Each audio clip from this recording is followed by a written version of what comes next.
Hi friends, कसे आहात मित्रांनो? आय होप तुम्ही अतिशय आनंदात असाल. मित्रांनो, आज आपण घेत आहोत standard 7 subject general science, chapter number 7 motion, force and work. एक न्यू चॅप्टर, एक फ्रेश चॅप्टर आपण आज सुरू करत आहोत मित्रांनो.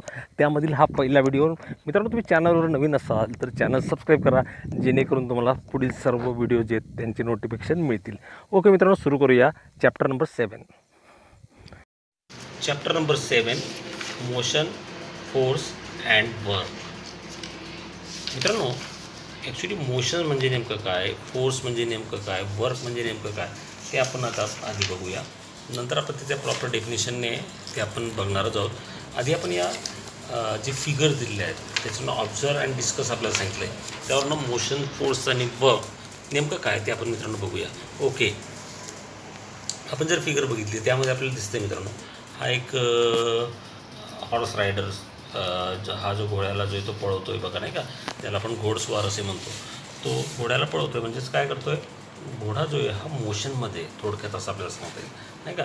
घोडा मोशनमध्ये, त्यामुळे त्याच्यावरचा रायडर जो आहे हा सुद्धा काय मोशनमध्ये, हे आपल्याला सांगता येईल. इथे आपल्याला काऊ दिसते बघा, नाही का. ती गाय जी आहे ती चारा खाते. ती जरी एका जागेवर उभी असली तरी तिची जी ही मान आहे आपल्याला मोशनमध्ये दिसते बघा, नाही का, खाली येते, त्यामुळे ती मोशनमध्ये एका ठिकाणून दुसऱ्या ठिकाणी जाते, म्हणजे मोशनमध्ये. तिसऱ्या आकृतीमध्ये बघितलं तर इथे कार्ट आहे बघा, हे नाही का, ज्याला आपण हँड कार्ट असं म्हणतो किंवा हातगाडी असं म्हणतो. तर या हातगाडीला हा मनुष्य ओढतो, म्हणजे थोडक्यात काय, ओढल्यामुळे काय होणार आहे, ही या बाजूने मोशनमध्ये येणार आहे, म्हणजेच काय, ही गाडी मोशनमध्ये येते असं आपण म्हणतात. इथे फोर्थ जे फिगर आहे किंवा चित्र आहे त्यामध्ये आपल्याला जसं दिसते बघा, एक गॅस बर्नर ठेवला आहे, त्याच्यावर कुकर ठेवला आहे. इथूनसुद्धा जर तुम्ही घरात ऑब्झर्व केलं असेल तर जी स्टीम आहे, वाफ आहे, ती अशी वरच्या दिशेने आपल्याला जाताना दिसते, म्हणजे तीसुद्धा काय आहे, मोशनमध्ये आहे असं आपल्याला सांगता येईल. मित्रांनो, हे आपल्याला याच्यावरनं कळतं. मोशन म्हणजे तुम्हाला कळालं असेल थोडक्यामध्ये.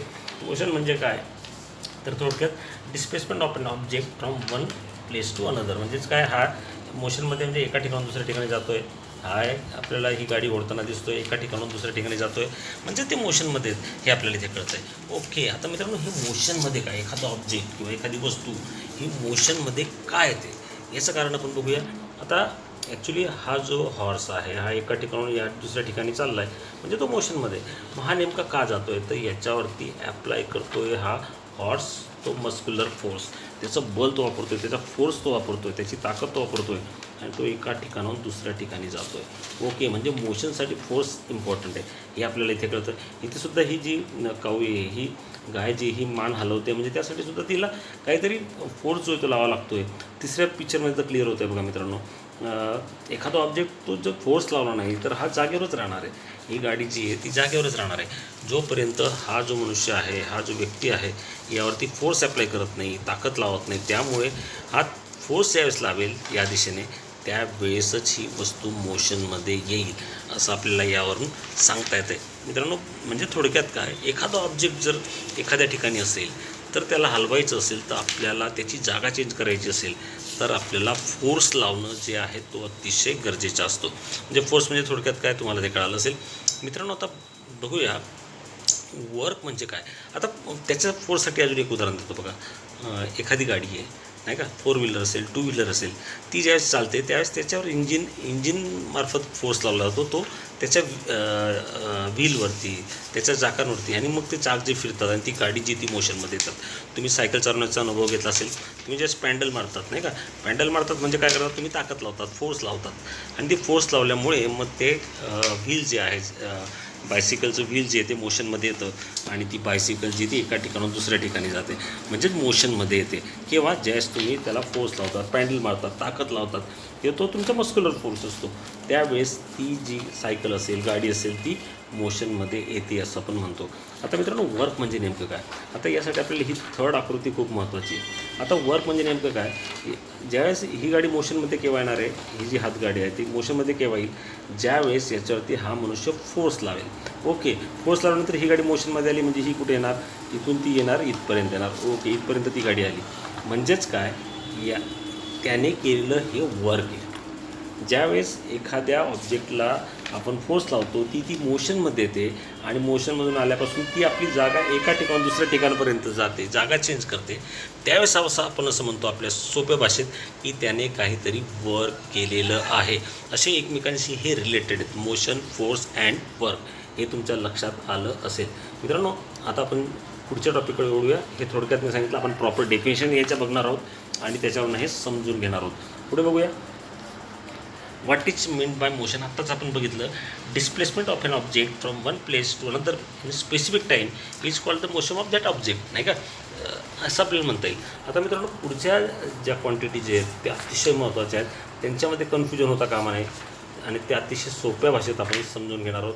त्याआधी आपल्या सोप्या भाषेत समजून घेऊया, नंतर आपण प्रॉपर त्याचे डेफिनेशन पाहणारच आहोत. त्याच्यामध्ये जास्त कन्फ्युजन असतं. Distance and displacement. What is the distance and what is the displacement. या दोघांमध्ये नेमका फरक काय असतो. ॲक्च्युली डिस्प्लेसमेंट म्हणजे डिस्टन्स आपण म्हणतो, नाही का, पण नेमका फरक काय तो आपल्याला बघायचा आहे. ओके, आता आधी आपण बघूया डिस्टन्स म्हणजे काय. आता आधी मी तुम्हाला साध्या उदाहरणाने समजून सांगतो, जेणेकरून ते तुम्ही कधीच विसरणार नाही. बघूया, आता सपोज ए या ठिकाणी तुमचं घर आहे असं समजूया. ए या ठिकाणी तुमचं घर आहे, ओके, आणि बी या ठिकाणी तुमच्या मित्राचं घर आहे, ओके. आता आपण बघतो काय मित्रांनो, डिस्टन्स अँड डिस्प्लेसमेंटमधील फरक बघतो आहे, ओके. आता ए इथे तुमचं घर आहे, बी इथे तुमच्या मित्राचं घर आहे. आता याला जाण्यासाठी तुम्हाला एक रस्ता आहे, पाथ आहे. हा समजा त्याचा पाथ असेल, या पद्धतीने तो पाथ आहे किंवा रोड आहे असं आपण म्हणूया. ज्यावेळेस तुम्ही एपासून निघता, इथून या पद्धतीने पेन चेंज करतो मी जरा, ओके. आता एपासून निघतात बीकडे जाण्यासाठी, तर ही लेंथ या पद्धतीने जातात, या पद्धतीने जात आहे, आणि नंतर इथून पुन्हा वळत आहे, नंतर या पद्धतीने जात आहे, इकडे जात आहे, ओके. त्यावेळेस बीला पोचतात. ॲक्च्युली तुम्ही जेवढं या रोडने गेलात हेच थोडक्यात डिस्टन्स आहे. यालाच आपण काय म्हणतो, डिस्टन्स. आता हे समजा 6 किलोमीटर आहे, ओके. हे 6 किलोमीटर आहे. तर ए व बी यामधील जे तुम्ही डिस्टन्स कापलं आहे किंवा डिस्टन्स पार केलं आहे ते आहे 6 किलोमीटर. हे लक्षात येईल तुमच्या. ए पासून बीपर्यंत तुम्ही गेलात, ए या घरापासून बी या घरापर्यंत गेलात, म्हणजेच तुम्ही 6 किलोमीटर डिस्टन्स जे आहे ते पार केलं आहे. ही थोडक्यात ही जी लेंथ आहे, पुन्हा काढतो आहे बघा, ही जी लेंथ आहे, ही लेंथ म्हणजेच काय, डिस्टन्स. त्या प्रॉपर लेंथने तुम्ही गेलात, ही लेंथ मोजली, ही लेंथ मोजली, 6 किलोमीटर तुम्ही गेलात, नाही का. तुम्ही जे अंतर कापलं ते 6 किलोमीटर आहे. ते त्याचं तुम्ही ॲक्च्युली कापलेलं जे अंतर आहे, नाही का, ते थोडक्यात आपल्याला डिस्टन्स आहे असं आपल्याला म्हणता येईल. मग मित्रांनो, डिस्प्लेसमेंट म्हणजे नेमकं काय. डिस्टन्स म्हणजे कळालं आहे तुम्हाला, the length of the route actually travelled by a moving body. इथे तुम्ही चालतात, नाही का, irrespective of the direction is called distance. आता डायरेक्शन जी दिली, आता या रोडची डायरेक्शन नाही आहे, तुम्ही याच रोडने जाणार, नाही का, इरिस्पेक्टिव्ह डायरेक्शन, आणि पुन्हा इकडनं वळणार आणि मग त्यावेळेस बीच्या ठिकाणी पोहोचणार, नाही का. म्हणून डिस्टन्स आपल्याला थोडक्यात असंच म्हणता येतं, the length of the route actually travel by moving body irrespective of the direction is called the distance. मग मित्रांनो, डिस्प्लेसमेंट म्हणजे काय. तर डिस्प्लेसमेंट काय, तर मिनिमल पॉसिबल डिस्टन्स, म्हणजे जे एकदम मिनिमम जे आहे डिस्टन्स जे ते म्हणजे थोडक्यात डिस्प्लेसमेंट. म्हणजे एपासून, आता इथून शॉर्टकट आपण बघा, हा रस्ता आहे, नाही का, हा रोड आहे, कच्चा रोड असतो एखाद्या वेळेस, नाही का, आपण त्या मार्गाने जातो, कच्च्या रोड मार्गाने, तो डायरेक्ट आपण एपासून बीला पोचतो, नाही का. हे कदाचित अंतर कमीच असतं, 4 किलोमीटर, ओके. म्हणजे डिस्टन्स जर बघितलं तर आपल्याला सांगता येईल, डिस्टन्स बघा, पुन्हा दाखवतो. डिस्टन्स जे आहे ते ऑलरेडी हे या पद्धतीने रोड बाय गेलो ते डिस्टन्स झालं. आणि डायरेक्ट वन डायरेक्शन ओरिजिनपासून, या ओरिजिनपासून तर आपला जो शेवटचा पॉईंट आहे बी, तिथून डायरेक्ट या पद्धतीने गेलो तर हे होणार डिस्प्लेसमेंट. म्हणजेच काय, कमीत कमी अंतर जे आहे, थोडक्यात कमीत कमी shortest distance, shortest possible distance त्याला म्हणूया, की ते जे आहे ते म्हणजे डिस्प्लेसमेंट. आता यामध्ये फरक काय, इथे दिशा जी ती जो रोड आहे त्याप्रमाणे इरिस्पेक्टिव्ह डायरेक्शन, मात्र इथे जी ती फिक्स आहे, सरळ जायचं आहे, सरळ गेल्यानंतर येणारच जे डिस्टन्स शॉर्टेज डिस्टन्स असतं, नाही का. म्हणजे हे जे आहे हे डिस्प्लेसमेंट आहे, एकदम सरळ रेषेत एपासून बी डायरेक्ट कोणती मध्ये डायरेक्शन आहे, एकच डायरेक्शन, ती म्हणजे सरळ. आता मित्रांनो, हा फरक आहे डिस्टन्स अँड डिस्प्लेसमेंटमध्ये. तुमच्या आता लक्षात आलं असेल. ओके. आता डिस्टन्स जे आहे ही स्केलर क्वांटिटी. का स्केलर क्वांटिटी? फक्त मॅग्निट्यूड जो आहे तो लागतो. आता मी ते उदाहरण सांगितलं तुम्हाला, पुन्हा एकदा लिहितो लागलं असतं. ए आणि हा बी, ए आणि हे बीचं घर आहे. याचं डिस्टन्स त्याने कव्हर केलं होतं, बाय रोड गेला या पद्धतीने. हे होतं 6 किलोमीटर नाही का. इथे कोणत्याही डायरेक्शनची गरज नाही, जसा रोड आहे तो तसा गेला. त्यामुळे इथे डायरेक्शन माहीत नाही. किंवा हा वेगळाही रोड असेल, आता समजा तो इकडनं इकडनं या पद्धतीने 8 किलोमीटर गेला असेल, डिस्टन्स 8 किलोमीटर होणार आहे. म्हणजे इथे डायरेक्शनची गरज नाही, फक्त मॅग्निट्यूड. त्यामुळे distance is a scalar quantity. कारण की तिथे फक्त मॅग्निट्यूड म्हणजे किलोमीटर व्हॅल्यू जी आहे ती आपल्याला माहिती आहे 6 किलोमीटर. त्यामुळे distance is a scalar quantity. आणि डिस्प्लेसमेंट जे आहे, डिस्प्लेसमेंट सरळ रेषा आहे, सरळ दिशा आहे. ए पासून बीपर्यंत एकदम सरळ दिशा पण आहे. म्हणजे हे सपोज 4 किलोमीटर होतं, तर मग इथे हा झाला त्याचं मॅग्निट्यूड व्हॅल्यू आणि दिशासुद्धा डायरेक्शन फिक्स दिशा आहे. ए पासून तर बीपर्यंत एकदम सरळ डायरेक्शनमध्ये जायचं आहे, म्हणजे दिशा फिक्स आहे. म्हणून displacement is a vector quantity. मित्रांनो हे तुम्हाला कळालं असेल. बघूया पुस्तकात आहे की आपल्याला त्याच पद्धतीने काही दिलं आहे ते बघूया. Ranjit house is at place A, इथे दिलं आहे त्याचा हाऊस. त्यानंतर तो या पद्धतीने गेला, ए पासून बीपर्यंत गेला. ओके. ते डिस्टन्स होतं त्याचं 500 मीटर्स. बीपासून तो सीला गेला, ते होतं 700 मीटर्स. आणि पुन्हा सीपासून तो डीला गेला, ते होतं 200 मीटर्स. म्हणजे टोटल डिस्टन्स जे आहे, आता ही लेंथ थोडक्यात म्हणूया. ही जी लेंथ ही टोटल केली आपण, A B plus B C plus C D, ही किती होते बघा, 500 अधिक 700 12 आणि इथे आहे 300 म्हणजे 1500 मीटर नाही का. म्हणजेच ए टू डीपर्यंत हे जे डिस्टन्स आहे, ए टू डीपर्यंतचे हे जे डिस्टन्स आहे बाय रोड तो गेला, ते 1500 मीटर होतं. आणि डिस्प्लेसमेंट बघा इथे आपल्याला डॅशने दाखवली, ही नाही का direct straight A to D this is the displacement. आता इथे हे कमी आहे, 1000 मीटर आहे नाही का. आणि मात्र याला डायरेक्शन फिक्स आहे एका सरळ रेषेत. So displacement is a vector quantity because here magnitude is also given 100 metres and direction is also fix नाही का. त्या सरळ दिशेने, एकदम सरळ दिशेने ए पासून बीपर्यंत. त्यामुळे displacement is a vector quantity असं आपल्याला सांगता येईल. मित्रांनो पुढे बघूया. आता इथे आपल्याला जी प्रॉपर डेफिनेशन आहे ती बघा. The length of the route actually traverse by a moving body irrespective of the direction is called distance. तुम्हाला कळालं आहे. आणि distance is a scalar quantity. का स्केलर आहे? कारण की फक्त तिथे काय आहे, मॅग्निट्यूड. ज्याप्रमाणे या आकृतीमध्ये आपल्याला दिलं होतं की तो 1500 किलोमीटर जातो आहे, म्हणजे फक्त मॅग्निट्यूड आहे. दिशा ती कशी आहे, ती इरिस्पेक्टिव्ह आहे. त्यामुळे distance is a scalar quantity. Similarly displacement, the minimum distance traverse by a moving body in a one direction पण आहे बघा. आणि original point to reach the final point आहे. जिथून सुरुवात होते तिथून तर शेवटपर्यंत तो जातो आहे. म्हणजेच ती एक प्रकारची एक फिक्स दिशा आहे. So it is called a displacement. The minimum distance travels by a moving body in one direction from original point to reach the final point is called displacement. In displacement both distance and direction are taken into account. इथे आपण काय करतो, डिस्टन्सचा विचार करतो म्हणजे मॅग्निट्यूडचा विचार करतो आणि त्याचा डायरेक्शनचा विचार करतो. So displacement is a vector quantity. Okay मित्रांनो हे तुम्हाला कळालं असेल डिस्टन्स आणि डिस्प्लेसमेंटमधला फरक. डिस्टन्स म्हणजे थोडक्यात जे अंतर तुम्ही ट्रॅव्हल केले, तुम्ही समजा घरून शाळेत जात आहात नाही का, तिथून तुम्ही मित्राकडे गेला, मित्राकडून अजून दुसऱ्या मित्राकडे गेला, तिथून शाळेत गेलात, तर टोटल तुम्ही जे ट्रॅव्हल केलेलं आहे नाही का अंतर, तेच म्हणजे थोडक्यात काय असणार आहे डिस्टन्स. आणि डिस्प्लेसमेंट डायरेक्ट घरापासून शाळेपर्यंत जो शॉर्टेस्ट डिस्टन्स असेल, थोडं त्याला डिस्टन्सच म्हणणार, जे शॉर्टेस्ट अंतर असेल ते म्हणजे तुमचं असणार आहे डिस्प्लेसमेंट. हाच त्याच्यामधला फरक आहे, एवढं लक्षात ठेवा. Distance is a scalar quantity and displacement is a vector quantity. Okay पुढे बघूया. Speed and velocity. मित्रांनो ज्या पद्धतीने डिस्टन्स आणि डिस्प्लेसमेंट मला वाटतं तुम्हाला कळालं असेल. आता स्पीड अँड व्हेलॉसिटीसुद्धा त्याच पद्धतीने लक्षात घ्या.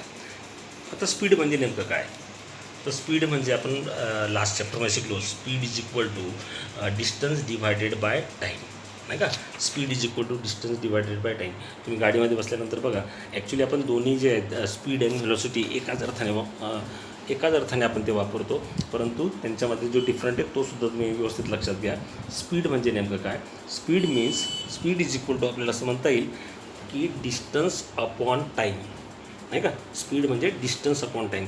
फॉर एक्झाम्पल मला समजा 10 किलोमीटर जायचं आहे. ओके, 10 किलोमीटर जायचं आहे. एका ठिकाणी 10 किलोमीटर गेलो, त्या ठिकाणी मला 1 आवर लागला. Okay, 1 hour. So it is called speed. हा असणार आहे स्पीड माझा. स्पीड म्हणजे काय नेमकं, 10 किलोमीटर मी जातो आहे एका तासाला, म्हणून माझा स्पीड झाला 10 किलोमीटर प्रति आवर. याला आपण स्पीड असे म्हणतात. समजा दुसरं उदाहरण घेऊया. समजा मी एखाद्या बाईकने जातो आहे, मी 80 किलोमीटर गेलो. ओके, डिस्टन्स किती आहे माझं, 80 किलोमीटर, 80 km. Okay, 80 km. आणि यासाठी मला जो लागला आहे तो टाईम जो आहे तो 2 आवर्स लागले, समजा 2 hours.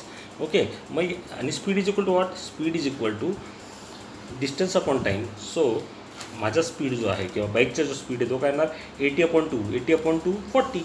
So speed is equal to 40. Speed is equal to 40 kilometre per hour असं आपल्याला म्हणता येईल. ओके, 40 किलोमीटर प्रति तास, आवर असं आपल्याला म्हणता येईल. याला आपण म्हणतो स्पीड. आता मित्रांनो, स्पीडचा फॉर्म्युला जो आहे तो आपण काढला, distance upon time. We know distance is a scalar quantity. Distance माहिती आपण शिकलो, scalar quantity. Distance is scalar quantity, therefore speed is also scalar quantity. आता जर स्पीडचा फॉर्म्युला डिस्टन्स अपॉन टाईम आहे, डिस्टन्स स्केलर आहे, तर स्पीडसुद्धा ऑब्वियसली काय येणार आहे, स्केलर क्वांटिटी हे आपल्याला कळतं. ओके मित्रांनो, तुम्ही गाडीमध्ये बसला आहात, 2 व्हीलर असेल, 4 व्हीलर असेल, बाजूला बसला असाल, त्याच बघा स्पीडोमीटर आपल्याला दिलं असतो, नाही का. त्या स्पीडोमीटरवरूनच आपल्याला कळतं की आपल्याला जर समजा एवढं अंतर पार करायचं तर आपला स्पीड काय ठेवायला हवायचं, 40, 60, 90. मग त्या विशिष्ट वेळेमध्ये आपण तिथे पोहोचू शकतो. तो स्पीडोमीटर असतो, तो आपल्याला स्पीड दाखवत असतो. तोच म्हणजे थोडक्यात आता लक्षात ठेवा, speed is equal to distance upon time. जे आपण डिस्टन्स कवर करणार आहे ते डिस्टन्स आणि अपॉन त्यासाठी लागणारा वेळ, हे तुमच्या लक्षात आलं असेल. त्यामुळे मित्रांनो, speed is a scalar quantity. आता बघूया व्हेलॉसिटी. आता व्हेलॉसिटीमध्ये काय, व्हेलॉसिटी जर आपल्याला काढायची असेल तर ती आपण काढण्यात जातो डिस्प्लेसमेंट. ओके, डिस्प्लेसमेंट इथे दिलं आहे बघा. Okay, velocity is equal to displacement upon period of time required for the displacement, म्हणजे टाईम थोडक्यात. So velocity is equal to displacement upon time. आता इथे बघा मित्रांनो, डिस्प्लेसमेंट जी आहे ही स्केलर वेक्टर क्वांटिटी, त्यामुळे व्हेलॉसिटीसुद्धा काय येणार, मग तीसुद्धा वेक्टर क्वांटिटी येणार. Velocity is the distance traverse by the body in a specific direction in unit time. आता डिस्प्लेसमेंट जे आहे हे आपण बघितलं की याला एक फिक्स डायरेक्शन आहे, नाही का.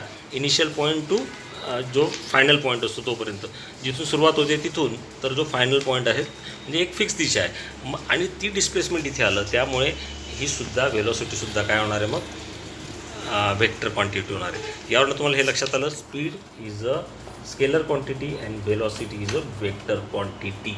Okay, this is the difference between them, speed and velocity. पुन्हा एकदा लक्षात ठेवा, speed is equal to distance upon time and velocity is equal to displacement upon time. मित्रांनो, आज आपण इथे थांबूया. पुढच्या वेळेस पुढच्या लेक्चरमध्ये, कारण की हा अतिशय महत्त्वाचा टॉपिक होता आणि तो तुम्ही कन्फ्युजन होऊ नये, त्यामुळे आपण इथे थांबूया. पुढचा टॉपिक आपण उद्या घेऊ, पुढच्या लेक्चरला घेऊया.